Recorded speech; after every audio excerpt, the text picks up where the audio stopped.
Donc Stéphane Bourg, bonjour, vous êtes directeur Bonjour. de l'Observatoire français des ressources minérales pour les filières industrielles, l'OFREMI, qui est de création récente puisque c'est fin 2022, qui a été créé suite au rapport Varin et qui rassemble les compétences des principaux acteurs français sur l'analyse des chaînes de valeur des métaux stratégiques.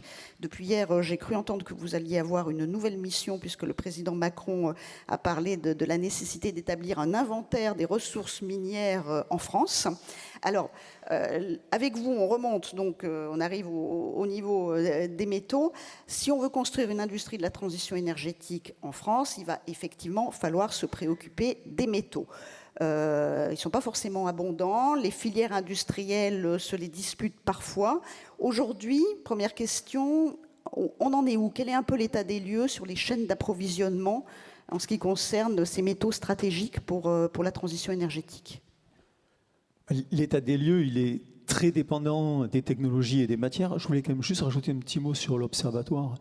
C'est un partenariat public-privé qui inclut dans ses travaux tous les partenaires publics et les grands secteurs industriels au service des secteurs industriels et des pouvoirs publics. Et l'inventaire minier que vous citez, lui, sera à la charge unique du BRGM, qui est un des acteurs, entre autres, de l'Observatoire. L'Observatoire, il est présidé par le délégué interministériel aux approvisionnements en métaux stratégiques et le secteur privé est animé par le CSF Mines et Métallurgie, en particulier par A3M. Et donc, tout le travail que l'on mène, justement, c'est pour identifier le positionnement de la France, de l'Europe, ça a été bien dit ce matin, sur ces chaînes de valeur des différentes technologies, afin d'informer notamment les filières aval des risques d'approvisionnement qui peuvent peser. Évidemment, pas forcément pour la majorité d'entre eux sur les matières premières directement, mais sur les technologies qui découlent de ces matières premières. Si on reste dans le secteur des énergies renouvelables, on vient juste de parler du photovoltaïque, différents enjeux, l'argent par exemple, le silicium, sur des technologies un peu plus, ou qui sont un peu moins sur le marché aujourd'hui, le gallium, qui est un grand sujet qui nous occupe depuis début juillet et des annonces de la Chine sur les contrôles à l'export de ces matières. Et donc évidemment des filières et des secteurs qui sont exposés de façon différente à ces enjeux.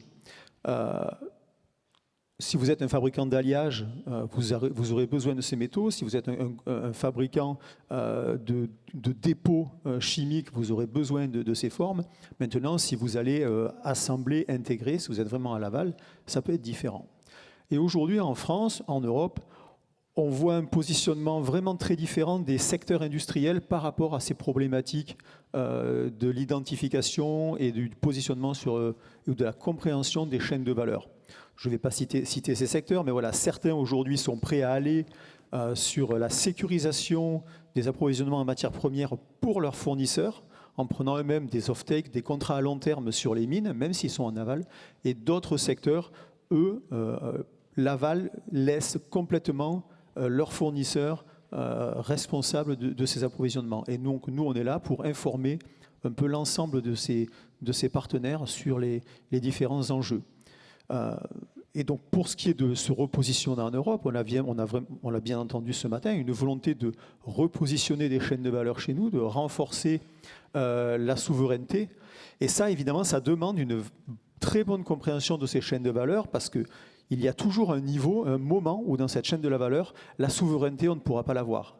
Si je repars de l'amont, comme vous m'avez présenté au début, si on n'a pas de cobalt dans notre sous-sol, et qu'on veut des technologies basées sur le cobalt, il y a bien un moment où on aura beau avoir toutes les étapes de transformation de la chaîne, si on n'a pas l'accès à ce cobalt initial, évidemment, on ne pourra pas. Pour d'autres matières, on les a dans notre sous-sol, donc en Europe, en France, on peut les produire. Maintenant, certaines étapes stratégiques de leur transformation, de leur raffinage, aujourd'hui, ne sont pas en Europe. Et donc là, aussi, il faut anticiper et se positionner. L'exemple que l'on peut citer en lien avec les énergies renouvelables, les terres rares pour certaines technologies de moteurs des éoliennes, notamment offshore. Il y a des ressources dans le nord de l'Europe, on peut en produire. Il y a eu des annonces au début de l'année, LKAB notamment en Suède. On a des acteurs industriels historiques en France sur la séparation de ces terres rares, Solvay La Rochelle par exemple, qui permet de séparer ces terres rares.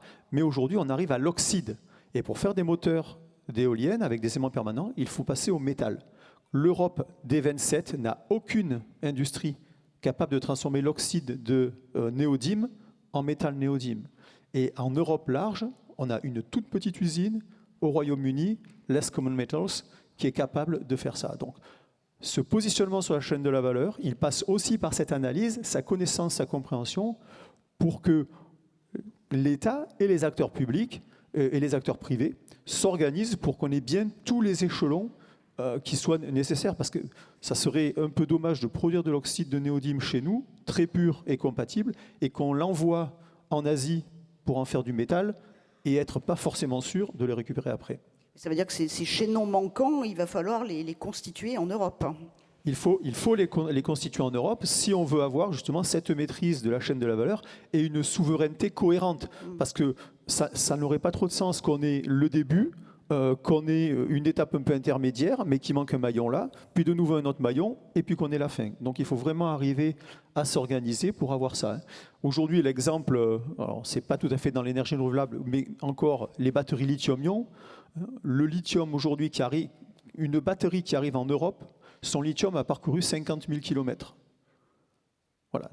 Il n'y a même pas aujourd'hui sur le lithium un continent qui a la maîtrise complète de la chaîne de la valeur.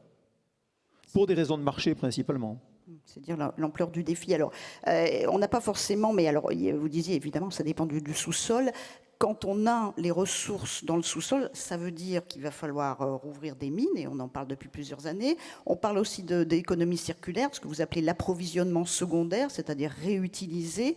Est-ce que la réutilisation, ça peut quand même permettre un approvisionnement important, mais de toute façon pas suffisant? Comment vous l'évaluez? De toute façon, pas suffisant. D'un point de vue économie circulaire, indispensable. Donc l'approvisionnement secondaire, c'est un des piliers de l'économie circulaire. Nous, on se positionne dans la définition de l'ADEME, qui est beaucoup plus vaste, qui met en place l'éco-conception, qui va beaucoup aider l'économie de la fonctionnalité, ainsi de suite. Donc dans ce jeu-là de l'économie circulaire, l'approvisionnement secondaire, via le recyclage, est un maillon indispensable, mais qui sera loin d'être suffisant, notamment dans le sujet qui nous concerne aujourd'hui, la transition énergétique. Dans une phase de transition où notre économie, nos technologies reposent sur des matières qui ont été très peu utilisées auparavant, on n'a aucune disponibilité dans des produits en fin de vie. Et dans un marché croissant comme il est, si on prend par exemple 15% de croissance par an de certains marchés, ce qui est le cas dans certains domaines, et notamment celui des batteries, 15% de croissance, c'est un doublement du marché tous les 5 ans. Si on prend 15 ans de durée de vie, marché multiplié par 8.